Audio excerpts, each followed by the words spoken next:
गंगाधरंगरमणीय जटाकलापं गौरी निरंतर विभूषितवामभागं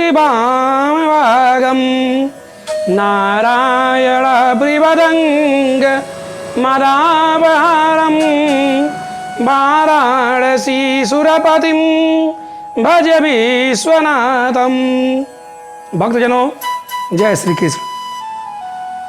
आज हम आपको निर्जला एकादशी व्रत करने की समस्त विधियों के बारे में विस्तार से बताएंगे। आज हम बताएंगे आपको कि निर्जला एकादशी व्रत क्यों किया जाता है, इसको किसने किया, इसे करने का सबसे पहला सबसे शुद्ध मुहूर्त क्या है, इसको करने से क्या लाभ हैं, क्या हानि है, इसको करने का सही समय क्या है, इन सारी चीज़ों को आज हम आपको विस्तार से बताएंगे। जैसा कि आप जानते हैं, निर्जला जो शब्द है ये हमारे हिंदी व्याकरण के निर उपसर्ग के माध्यम से है। हिंदी व्याकरण में उपसर्गों की संख्या 22 होती है, उन्हीं में एक उपसर्ग है नीर। नीर का तात्पर्य होता है अभाव, और जल माने पानी, अगर पानी का अभाव अर्थात पानी को ही त्याग कर देना। जिस व्रत में पानी को त्याग कर देना होता है उसी व्रत को ही निर्जला के नाम की संज्ञा दी जाती है। अब आपको बताएंगे कि इस व्रत को करने का सही मुहूर्त क्या है। जैसा कि आप जानते हैं कि वर्ष 2020 में यह व्रत ज्येष्ठ मास की शुक्ल पक्ष की एकादशी तिथि दिन मंगलवार को चित्रा नक्षत्र व्यतिपात योग और तुला राशि में चंद्रमा प्रवेश होने के कारण यह निर्जला एकादशी का व्रत किया जाएगा। 2 जून दिन मंगलवार को निर्जला एकादशी के व्रत करने का सही समय निश्चित हुआ है। जैसा कि आप जानते हैं कि सोमवार को रात्रि में 12:15 पर से ही एकादशी तिथि प्रारंभ हो जाती है, जो मंगलवार को दिन में 9:25 तक रहती है। प्रातः काल में सूर्य उदय होने के बाद एकादशी तिथि होने के कारण ही, मध्य व्यापिनी उदया तिथि होने के कारण ही इस दिन हम एकादशी का मान रखते हैं। इसलिए हमें एकादशी व्रत मंगलवार को ही करना है। अब हम इस बताएंगे एकादशी व्रत करने के नियम। एकादशी व्रत करने का सबसे पहला नियम है कि जिस दिन हमें व्रत करना हो उसके एक दिन पहले से ही हमें अन्न का त्याग कर देना चाहिए। जैसा कि आप जानते हैं कि मंगलवार को 2 जून को एकादशी है, इसलिए 1 जून को रात को हो सके तो हमें अन्न वही खाएं कि जो पच जाए।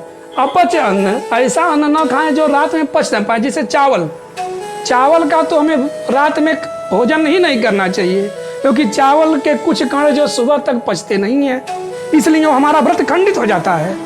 इस चीज़ को कन्फर्म हमें हर प्रकार से हमें ज्ञातव्य होना चाहिए, जानना चाहिए कि जो एकादशी तिथि हो, एकादशी तिथि में रात में हमें रोटी, दूध, फल, बहुत से ऐसे लोग होते हैं जो रात में फल लेकर के अन्न खाते ही नहीं हैं, लेकिन अगर आवश्यकता हो तो एक दिन पहले हमें अन्न ग्रहण करें।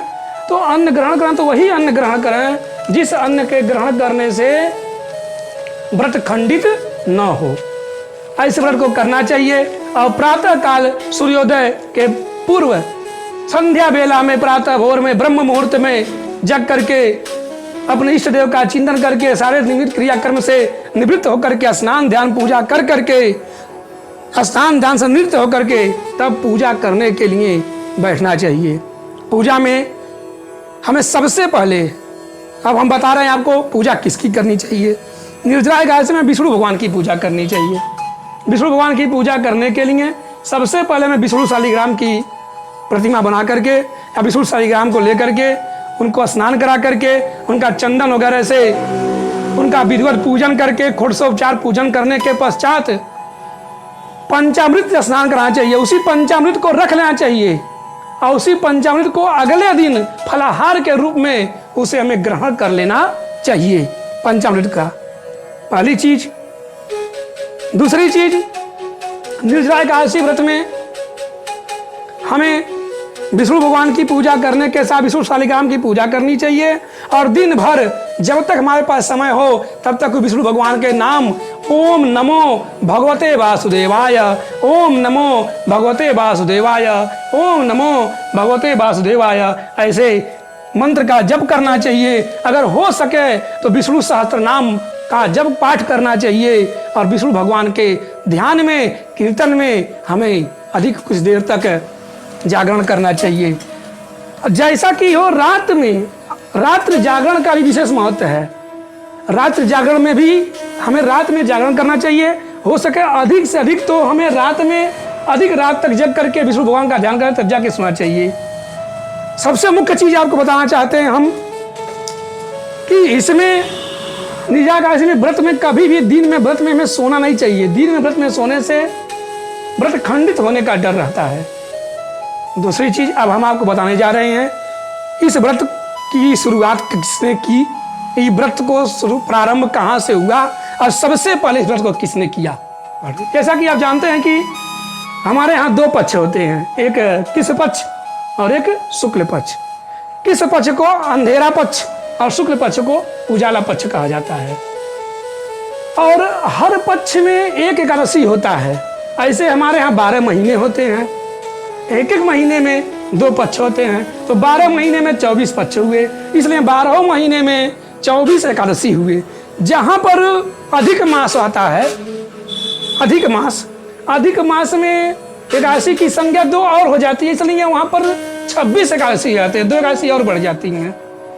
कुल मिलाकर के अधिक मास में 26 एकादशी हो जाती हैं। लेकिन भक्तजनों, जो 26 एकादशी का संपूर्ण फल मिलता है वो सारा फल हमें मात्र एक निर्जला एकादशी व्रत करने से प्राप्त हो जाता है। एक बार की बात है कि भगवान वेद व्यास जी सारे पांडवों के पास आए और पांडवों के उद्धार के लिए उन्होंने कहा कि सारे पांडव आप लोग मेरी बातों को मानिए और सभी लोग एकादशी का व्रत कीजिए। जो प्रत्येक एकादशी पक्ष में आती है उस सारे पक्ष के एकादशी का आप व्रत कीजिए। ऐसे 24 एकादशी व्रत करने का व्यास ने पांडवों को आदेश दिया। भीम जो बेचारे उधर पेट की क्षुधा उनकी शांत नहीं होती थी, पेट की भूख से वो त्राही त्राही किया करते थे, उन्होंने व्यास के आगे हाथ जोड़ के कहा, भगवान आपने ऐसी बात कह दिया जो हमसे संभव नहीं है। चारों भाई तो कर लेंगे लेकिन हम नहीं कर पाएंगे, इसलिए हे भगवान कुछ ऐसा उपाय बताएं ताकि हमारा भी उद्धार हो जाए। तो वेद व्यास ने भीम को बताया कि अगर आप ये 12 महीने के व्रत को नहीं कर पाते हैं तो 12 महीने के नहीं कर पाते हैं तो ज्येष्ठ मास के शुक्ल पक्ष के एकादशी के दिन निर्जला एकादशी व्रत, उस व्रत को आप कीजिए। अगर उस व्रत को आप करेंगे तो संपूर्ण व्रत का फल आपको मिल जाएगा। वेद व्यास के आदेश के अनुसार भीम ने विधि विधान के साथ विष्णु भगवान की आराधना किया और निर्जला एकादशी का संपूर्ण व्रत को किया, जिस व्रत के करने के माध्यम से भीम की सारी मनोकामनाओं की पूर्ति हो गई, मनोवांछित फल की प्राप्ति हो गई। और तभी से निर्जला एकादशी व्रत का दूसरा नाम भीमसेन एकादशी भी कहा जाता है। इस व्रत के माध्यम से आपको मैं एक चीज बताना चाहता हूं, इस व्रत में क्या दान करें।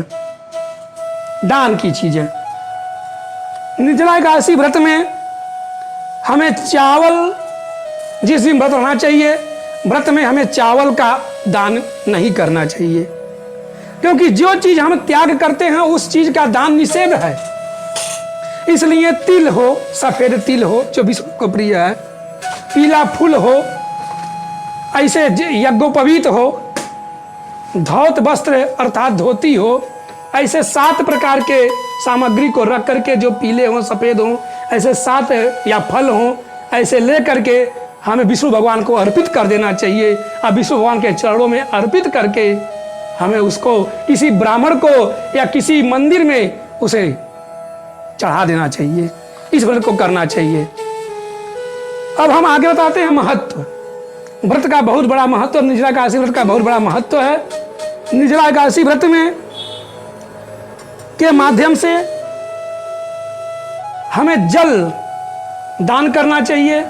जल के साथ साथ हमें चावल के रूप में, क्योंकि विष्णु भगवान को चावल के रूप में जो छत्र होता है, इसे बेना सूपा वगैरह जो भी चीज हो जो डुलाए जाते हैं उन्हें भी वो दान देना चाहिए। पंखा वगैरह किसी को दान देना चाहिए।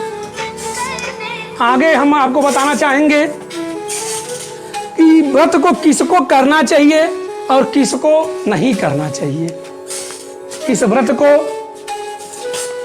जो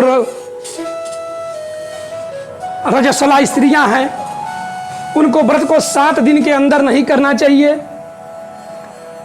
इस व्रत को जिसके अंदर श्रद्धा हो वो व्यक्ति कर सकता है, किंतु व्रत करने की जो विधि है, हमें वैष्णव रहना है। अपने नियम धर्म का 1 दिन पहले से लहसुन और प्याज, जो विष्णु भगवान सात्विक हैं, इसलिए लहसुन प्याज का 1 दिन पहले से परित्याग कर देना है। 1 दिन पहले से ही लहसुन प्याज का परित्याग कर देना है। और निर्जला एकादशी व्रत में वही लोग करें जो उस लहसुन और प्याज का परित्याग 1 दिन पहले से कर देते हैं, वो व्रत को करें। और जो व्यक्ति सात्विक विचार हो, सात्विक भावनाएं हो, ऐसे लोगों को उस व्रत को करना चाहिए। निषेध, इस व्रत में क्या निषेध किया गया है?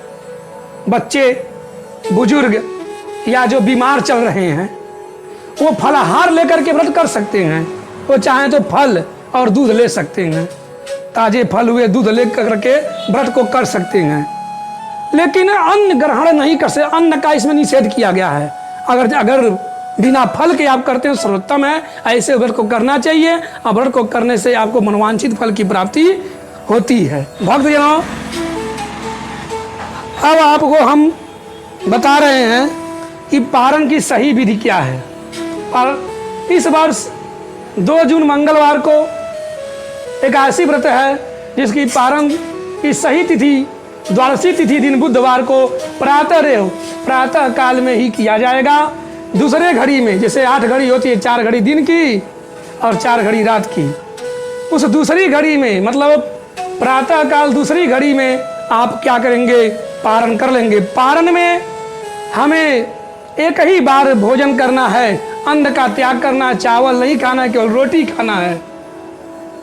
और उसके बाद पारण करने के पश्चात हमें दिन में फिर दोबारा भोजन नहीं करना है। नमक की कोई चीज दिन में निषेध है। फिर शाम को ही हमें अगले उस दिन द्वादशी तिथि को शाम को ही भोजन करना है।